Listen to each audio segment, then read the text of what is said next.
everyone turned attention to Greenland. And it's clear most leaders simply are not sure what to do about it.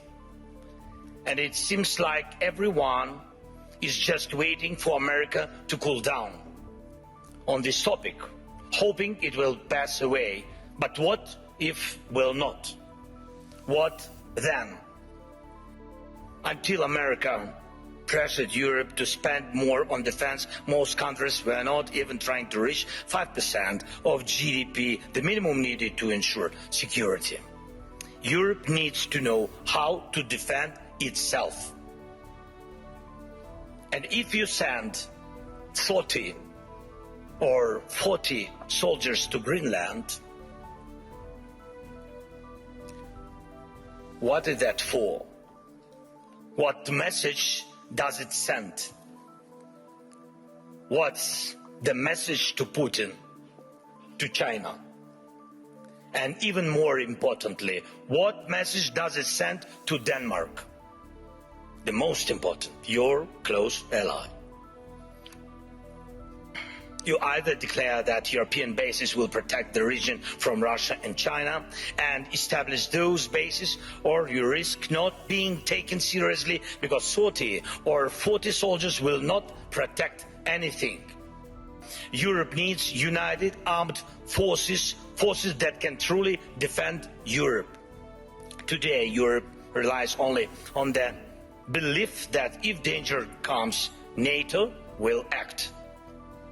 But no one has really seen the alliance in action. If Putin decides to take Lithuania or strike Poland, who will respond? Who will respond? Right now, NATO exists thanks to belief that the United States will act, that it will not stand aside and will help. But what if it doesn't? And too often, Europeans turn against each other, leaders, parties, movements, and communities, instead of standing together to stop Russia, which brings the same destruction to everyone. Instead of becoming a truly global power, Europe remains a beautiful but fragmented kaleidoscope of small and middle powers. Instead of taking the lead in defending freedom worldwide, especially when America's focus shifts elsewhere, Europe looks lost trying to convince the US president to change. But he will not change. One of the biggest problems in today's Europe, though it's not often talked about, is the mindset.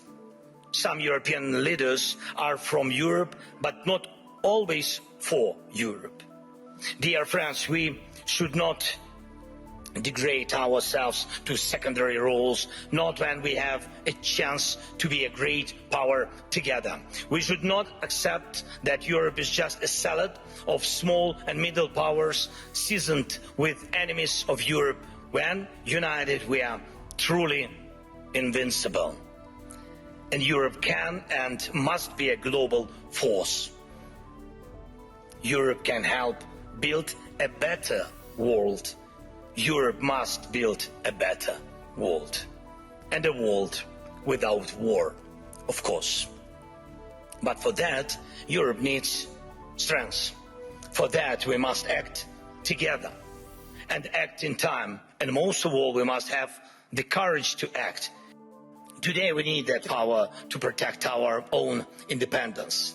But you need Ukraine's independence too, because tomorrow you may have to defend your way of life.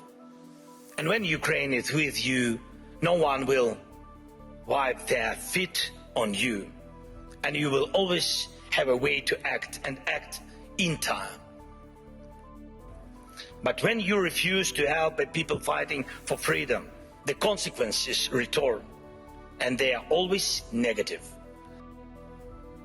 Oreshnik missiles are deployed in Belarus within range of most European capitals. That would not have happened if the Belarusian people had won in 2020. Everyone sees how Russia tries to freeze Ukrainians. Now, our people, Ukrainians to death at minus 20 degrees Celsius. But Russia couldn't build any ballistic or cruise missiles without critical components from other countries. And it's not just China.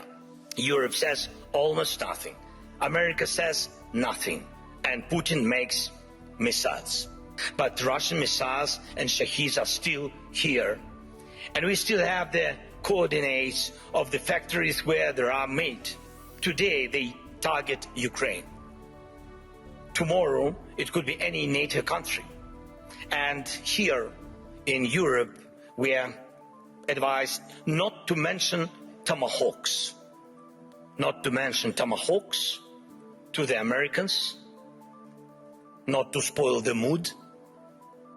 No intellectual discussions are capable of stopping wars. We need action. World order comes from action. And we just need the courage to act.